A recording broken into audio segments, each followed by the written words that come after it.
Welcome to the Functional Nurse Podcast, where we explore how nurses are transforming healthcare through functional medicine and nurse-led innovation. I'm your host, Brigitte Sager, founder of the Institute for Functional Nursing. Here, we're reclaiming our role as healers and leaders, one root cause conversation at a time. Hello and welcome to this episode of the Functional Nurse Podcast. My name is Brigitte Sager and I'm your host. I am a family nurse practitioner. I am a nurse educator and I teach functional medicine to nurses and nurse practitioners. I am feeling like this is a really relevant first episode for us, answering the question, what is functional medicine? The goal of this episode is to really make sure that for those of you that are curious about this or haven't encountered it before, in particular, if you are a nurse or nurse practitioner that is curious about the idea of incorporating functional concepts into your practice, then this is a perfect place to start. I also want to take an opportunity to debunk a couple misconceptions about functional healthcare while we're having this conversation today. So a little bit more about me. I teach functional medicine to nurses and nurse practitioners, and it is a joy. I was previously a primary care provider, and before that, worked in the hospital setting for almost a decade, most of that time as a critical care float nurse. I've always had a little bit of a passion for holistic topics overall, and it just kind of grew and grew. Prior to my career, led me to nursing and onward. So I'll do an episode that tells a little bit more about my journey. I'm so excited to share interviews with nurses and nurse practitioners in this field on upcoming episodes and answer a lot of my students' top questions around functional medicine. That is actually how this whole podcast was born, is so many of my students, when we have our live meetings, they have questions and we are talking about the same themes frequently. And so I have many upcoming episodes planned where we explore a lot of the most common questions that nurses and nurse practitioners have when they come to the functional medicine or functional health space. Let's get started. So I think a lot of us come to functional healthcare because we're aware that things aren't working well in the healthcare system. We have a really high prevalence of chronic disease. Particularly, I live in the United States, and if that's the case here, the majority of adults have at least one chronic health condition, and the large percentage of the population has multiple chronic health conditions. They're on multiple prescription medications, and it often feels like prescription medications are the solution for every medical diagnosis. The rate of nearly every chronic health condition has risen drastically over the last several decades. And so it's really clear that there is a need for something different in healthcare, and patients are asking for it. I think a repercussion or outcome of the recent pandemic is that people are aware that there's more than one answer to their healthcare questions, and that maybe the providers they're working with don't offer the type of care that they are looking for. And so people are looking for better answers. And I think that is what has brought many patients to seeking functional medicine for their care. And it has brought a lot of nurses and nurse practitioners to this space to try to learn to offer something that aligns more with who they are. So let's talk about what functional medicine is. It is really focused on finding the why for patients. It's looking for the root cause. We have sort of our mascot of functional medicine is the tree. And that is because we talk about an easy way to explain it to patients and to people not familiar with functional medicine is this idea that if the tree is our body and we're looking at the leaves, and let's say the leaves are symptoms, that is the focus of healthcare right now. So way out at the leaves of the tree and focused on doing something about those symptoms. And in reality, if we go down to the roots of the tree and look at what is really nurturing the body and impacting outcomes, it's the roots. And so functional medicine is called root cause care. That's frequently what people will say when describing it. So it's not about suppressing symptoms with prescription medications. It is about finding out the why for that person. It is often linked to our modern lifestyle, and that's actually the reason why we have an increased prevalence of all these chronic health conditions. So one other aspect that I think really aligns with holistic nursing is the idea that it's personalized care and that patients are getting patient-centered care, that they're part of the team developing the plan in functional medicine. So it's not directive. We don't talk about patients being non-compliant when they don't agree with a plan that we came up with for them. So I really love that it's definitely we are partnered with the patients, and I like to say that they are their own primary care provider. So we can give them the knowledge and they can make their own decisions about their health. So a goal with functional medicine is often to reverse disease and just have patients literally not have a problem that they've had before. That isn't always possible, but often we can have people have significantly improved symptoms, their quality of life improve drastically, but often we can reverse disease completely with patients figuring out what the root of their problem is and addressing that. And I think, that is the biggest appeal is patients have gotten used to going in to a quick visit, not feeling heard, and leaving with a prescription for each concern that they bring up. And the other thing that often comes up in allopathic healthcare, if it's not a prescription medication, it might be a surgery or some kind of procedure. Patients in that system often don't feel heard. They feel dismissed. They're often told their labs are all normal, and that's kind of the end of the story. That might be one of the most relevant things that people can relate to is just going in and complaining of something like fatigue. And then they run lab work and say, oh, your labs are all normal, and they're sent home. And there's no plan to do more. Functional medicine really looks into that and does a deep dive to figure out why that person has those symptoms that's personalized for them specifically. The other thing that is often a concern that is addressed with functional medicine is the idea that patients don't need to wait for a diagnosable disease to get care. And if you're familiar with, for example, how we diagnose type 2 diabetes in the United States and prediabetes, we are trained, and I encountered this training in my nurse practitioner education, is to have a certain set of criteria the patient has to meet. And so maybe they need to hit a certain lab marker on two separate occasions, 3 months apart, and then we can give them this diagnosis. And up until that point, they can't have any real interventions. So they're not going to get a prescription medication until they have a diagnosable disease. And that is really the medical model. Functional medicine, which I could argue is truly holistic nursing, acknowledging that taking a holistic approach in the way we're taught in school is really what moves the needle for patients and gets them great outcomes. In functional medicine, we are catching this way ahead of that. So long before somebody has a diagnosable disease, we can see opportunities to educate them. So if somebody has signs of insulin resistance years before prediabetes, we can help them to prevent that. And we know in functional medicine, for example, that is persistent inflammation and impacts their energy production and metabolism.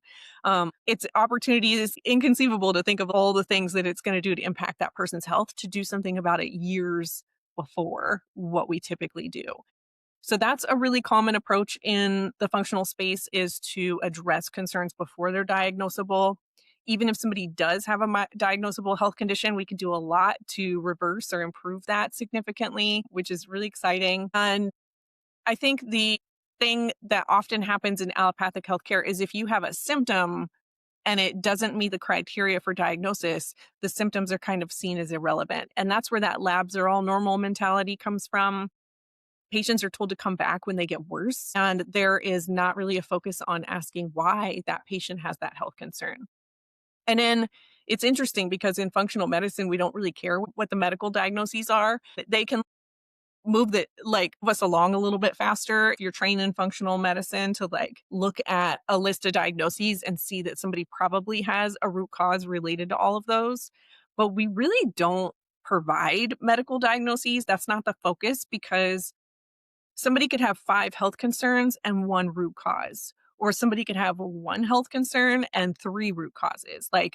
It isn't like we're just focused on that diagnosis. And a lot of nurses get hung up on diagnosing and prescribing and their scope of practice, but don't even worry about the diagnosing. And we don't want to prescribe. So that's kind of not relevant. A really good example of what could be a root cause approach is, one of my favorite examples is hypertension. If you have patients coming to see you one day and there's 5 patients and they all have a diagnosis of hypertension. All of them might have a different root cause. And so for someone, it might be related to untreated sleep apnea. And for somebody else, it might be a nutrient deficiency, like they're lacking magnesium. It could be something environmental that they're exposed to in their home or in their work. It could be something where they have something, a genetic predisposition to, and then their lifestyle or diet or stress is upregulating that for them. It could be stress it could be related to their diet. The root cause could be inflammation. I could go down a rabbit hole of all the things that cause hypertension, but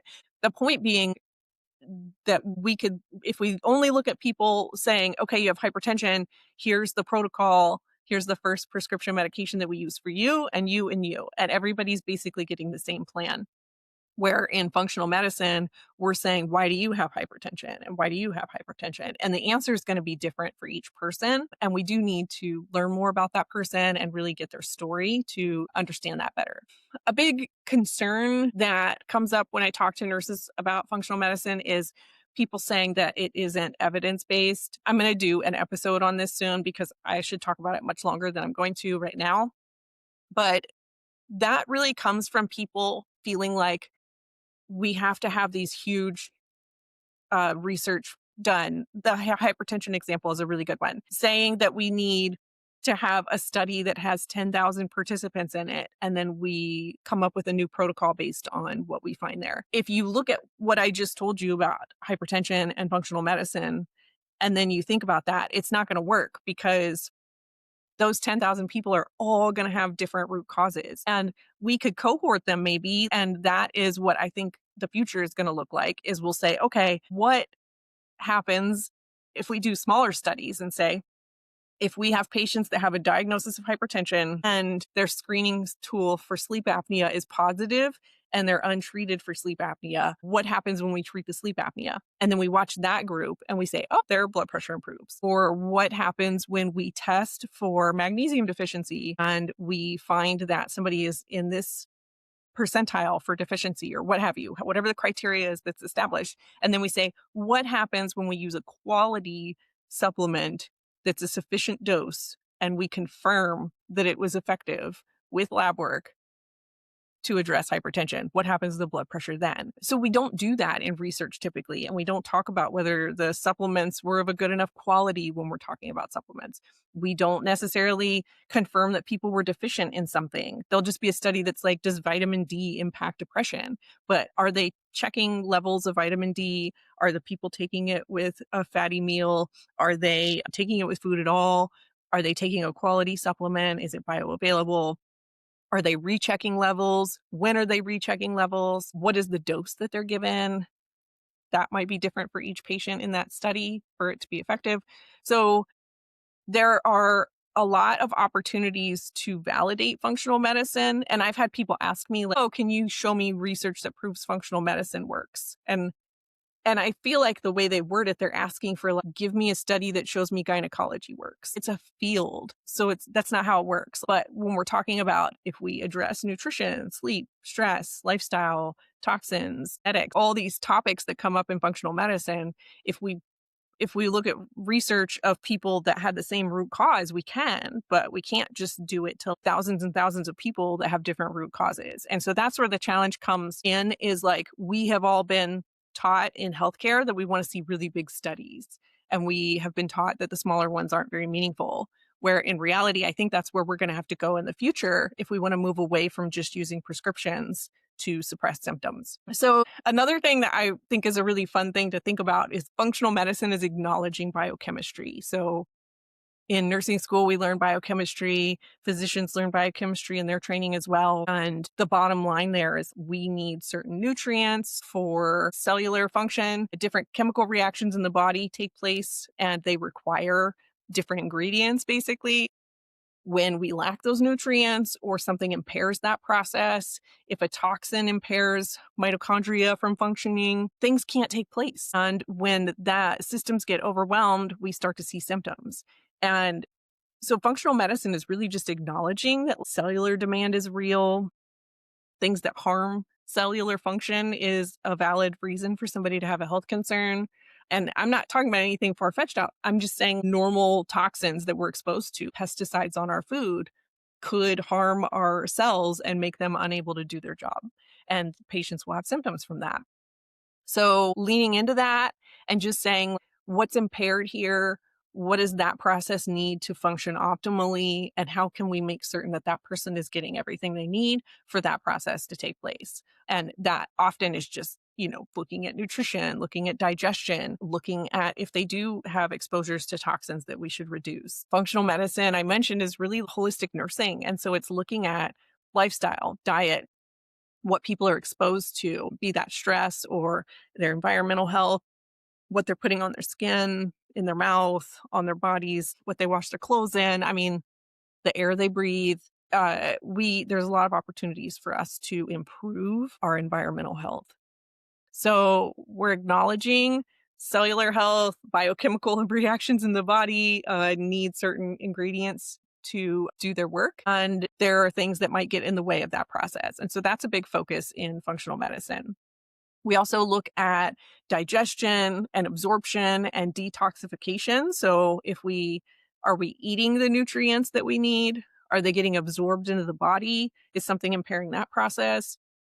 Are things in the body getting broken down and detoxified and eliminated from the body effectively? So there are a lot of opportunities for those processes to be impaired, and functional medicine is really looking at all those as well. So we have things literally being consumed, digested and absorbed.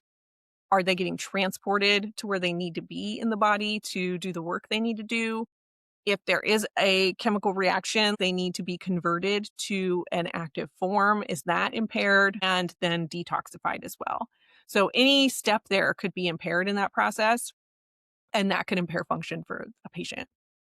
So a great example that comes up often is magnesium is involved in 300 chemical reactions in the body. They say that at least 50% of US adults are deficient in magnesium, and I think that it's probably much more than that personally. There are different formulations of magnesium. Some of them are more bioavailable.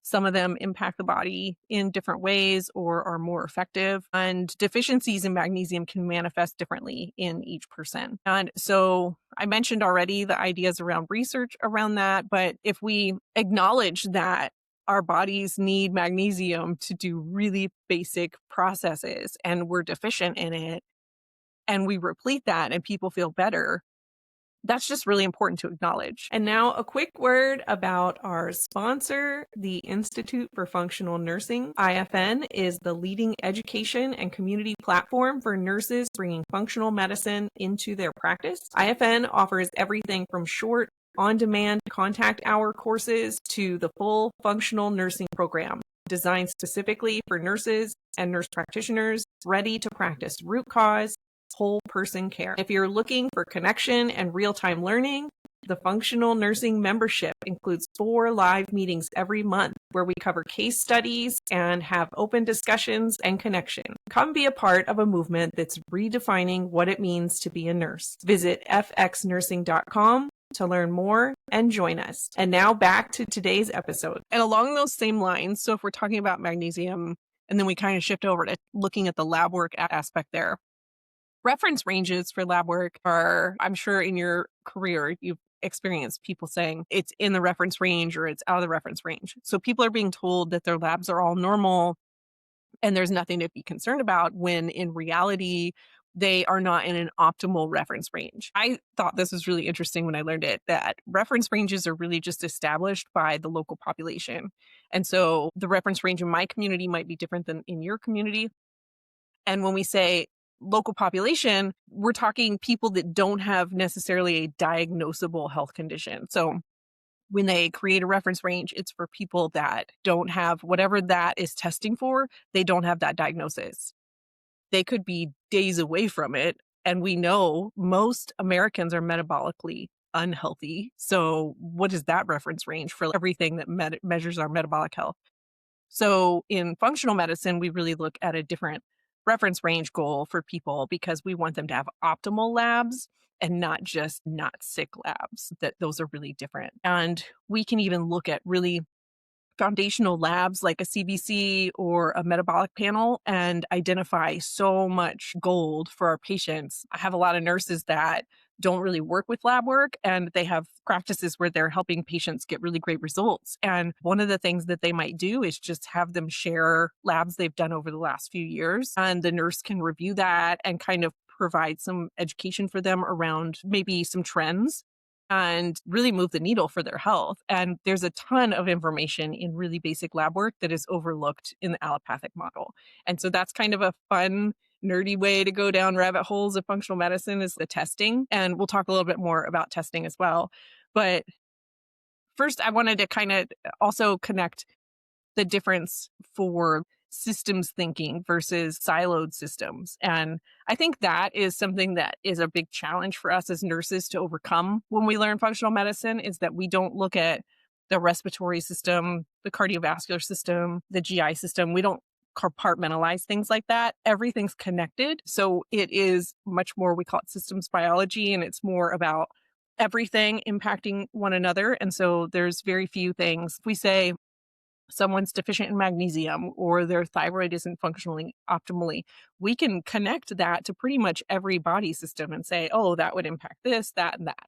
A great example, if somebody is deficient in iron, that could impact their mood. They could have fatigue, they could have anxiety, it could impact their thyroid function, it could impact their energy. But then if we say, okay, well, are they deficient because they have heavy menstrual cycles? And then what is that about? And that often can be related to stress. That can be related to gut health. That could be related to toxins. It can be related to their diet. So all these systems, when you look at our patients from a functional lens, you start to see things being really interconnected. And we can't look at people as far as like, I'm going to refer them to cardiology and they're going to work them up and say that everything's normal. And then I'm going to send them to endocrinology. Instead, we're looking at the down below root cause, and that can impact several systems, not just one. So we aren't kind of siloing people. Often you'll get patients in a functional space that they have 5 or more specialists that they see. And each one is really seeing them for maybe the same root cause, but each of them is only treating the thing that they're specialized in. So they're really getting siloed care, and working with a nurse in functional space, it really changes their healthcare story. Another big concept in functional medicine is the idea that I think a lot of patients, particularly I have a pretty good background in cardiology, and I would meet a lot of people the day that they found out that maybe their lifestyle caught up with them, if they had a heart attack or a stroke, but also people that were taking really good care of themselves, but maybe had a genetic predisposition to something, and I met them that day. But there's this interesting idea that you'll have patients say, oh, well, that's inherited. It's genetic. And it's almost like a license to do whatever they want because their choices don't have an impact. Cholesterol is a really good example of that. People just feel like they inherit cholesterol issues. And the reality is that like familial hypocholesterolemia isn't that prevalent compared to people that have crummy cholesterol levels or quality. I'm going to say quality. That's a whole different topic, but crummy cholesterol quality. And that is really related to their lifestyle, their nutrition, their overall health. And so functional medicine is really about shifting away from this idea that we just inherit our health conditions. And I'm going to share a couple examples with you. But one way that I want to highlight this and that whole idea of that we have an increasing prevalence of health conditions is that wild animals are not developing all of these chronic diseases like we are. Some exceptions to that are when we move them into captivity. So our pets are getting diabetes, they're getting cancer, they're getting all the chronic heart failure, they're getting the chronic conditions that we are because their lifestyles are mirroring ours. They're eating a diet that we choose for them. They're maybe they're not even getting that much exercise. They're exposed to a lot of the same toxins that we are. So pets in captivity, if you take a lot of, let's say, an aquatic theme park, the animals there are just given so many drugs to suppress symptoms of chronic health conditions. Their fertility rates plummet when they are in captivity. That is not a problem in the wild the way that it is for them once they're captive and living in controlled environments that we create for them. So lifestyle is really activating our genes. These animals didn't have genetic changes from being it's about the environment that they're in. And so DNA is really not our destiny. And that's a really powerful thing that we can teach our patients. When I mentioned that idea of the marine animals and their infertility rates in captivity, we're seeing really scary numbers of infertility in humans. And so, as a species, we're setting ourselves up to not exist any longer if we don't change how we're caring for ourselves. Another great example of the genetics topic that I use often is that Japan used to have a really high rate of stomach cancer. And here in the United States, it's not a huge problem. Most of the world, stomach cancer is not a super big concern as far as cancer. It's way down on the list. But in Japan, it was a lot of people were getting stomach cancer. So families would have generations and everybody's getting stomach cancer. And the assumption was that they were getting stomach cancer because they were inheriting it. Oh, my grandfather had it, his dad had it, now I have it. But the country ended up doing some research and finding that it was really related to how they were processing their foods and how what the foods that they were consuming. So they launched an initiative to provide education around that and change the eating behaviors of people. And that drastically reduced their stomach cancer rates pretty quickly, like within a decade or more. It wasn't very long at all for them to see a really big impact on the number of people being diagnosed. And I think that that to me is one of the best examples of like if we tell our patients these types of stories, if we make these connections for them, it can be really empowering because a lot of people think that they're inheriting their health concerns. And so they aren't making the best choices for their health. And if we can make these connections for them, they can maybe make better decisions for their health. It can really help them to have some buy in to change their lifestyle. I think that is another example of the patient being the primary care provider. They have their own role to play and that their genes are not their destiny. So I think that's a really exciting topic and really inspiring. A lot of nurses have told me that being able to share that with their patients has really been motivating for them to not feel like they're just going to inherit all the same conditions that their parents and grandparents did. And so much of that is about the fact that we inherit habits and behaviors from our families just as much as we do our genes. And, I grew up in the South and we ate a certain way in my family that I don't eat that way now at all. And so I have different health outcomes than maybe somebody in previous generations in my family because of the lifestyle and the way that the genes were activated. So that's a really important thing for us to share with our patients, I think. Another difference between functional medicine and allopathic care is just how much information we get about our patients. I really think that we can use this in every setting or at least refer patients to get functional care somewhere in our communities, or learn online, find somebody that they can work with, even if that's not something we could do in our hospital setting or urgent care. But when we offer functional consulting as our profession, we can get a detailed health history on our patients. We get a lot more information from them before our visits. Typically, we want to know about lifestyle and their relationships, their environmental health, signs of possible nutrient deficiencies. We want to ask them about stressors and potential toxins they're exposed to, and what might show up as a red flag for one patient and be like a huge part of their health story might not really bother somebody else at all. And that's another really interesting thing about functional medicine is, you might think, oh, I'll read the intake and I see that this person has a lot of amalgam fillings. And so they probably have mercury as an issue for them. And that really just depends on the patient. Some people could be really sensitive to that and have a lot of problems, and somebody else might tolerate it really well. I mentioned the patient as the primary care provider in this situation. I think that is a really big aspect of functional medicine at large is the idea that the patient provider relationship is central. It isn't directive. The provider instead is like a guide there to listen and educate. I think accountability is a big part of that. Knowing you're going to come back and talk again can really help patients to follow through on something that they've decided to change.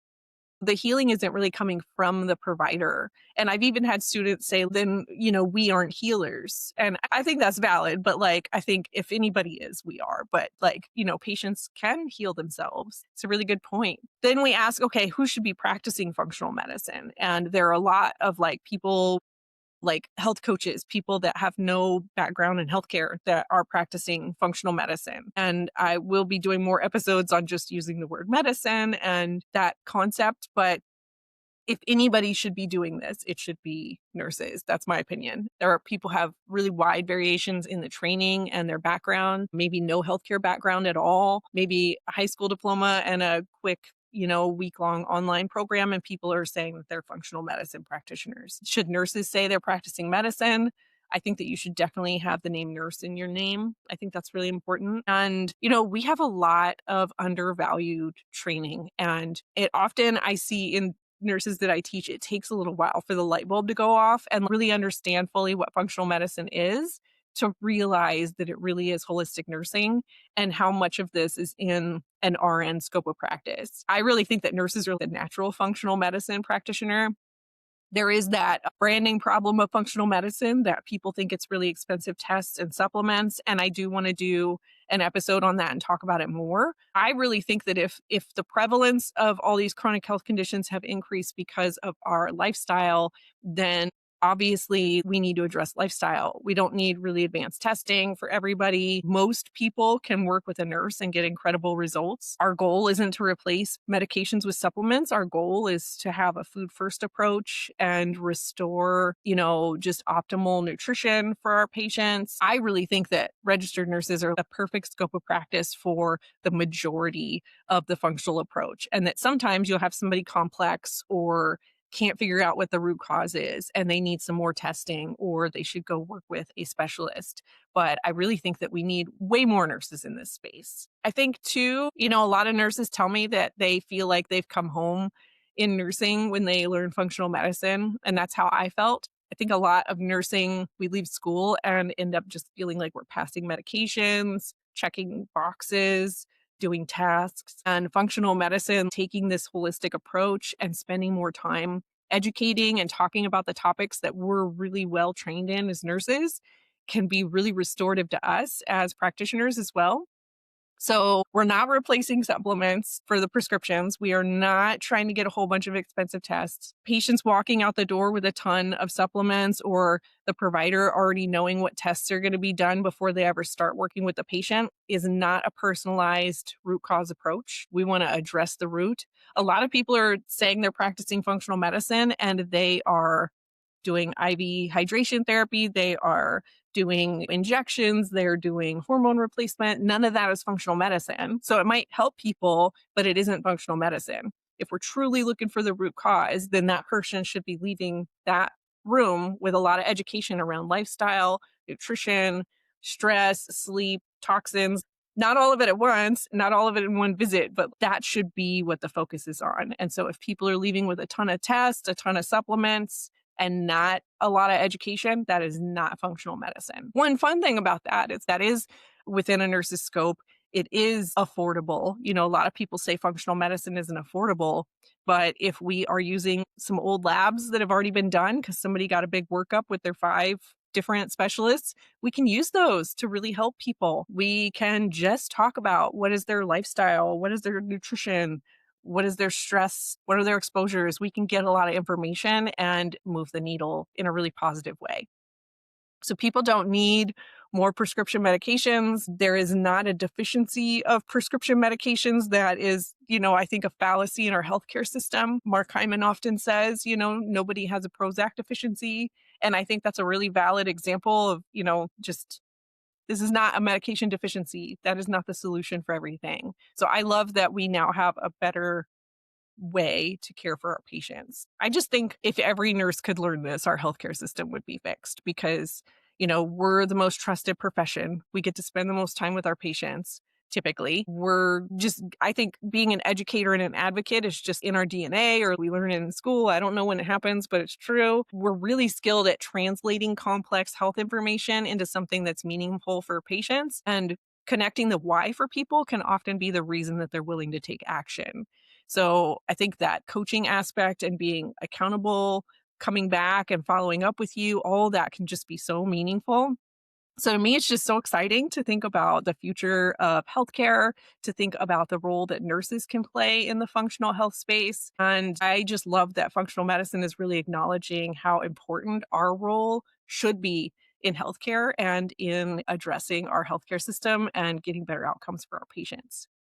So I hope if you were curious, this has answered some of your questions around what is functional medicine and that it has been inspiring for you. And until next time, be well.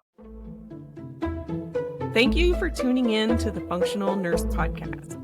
If today's episode resonated with you, be sure to subscribe and leave a review. It helps other nurses find this movement.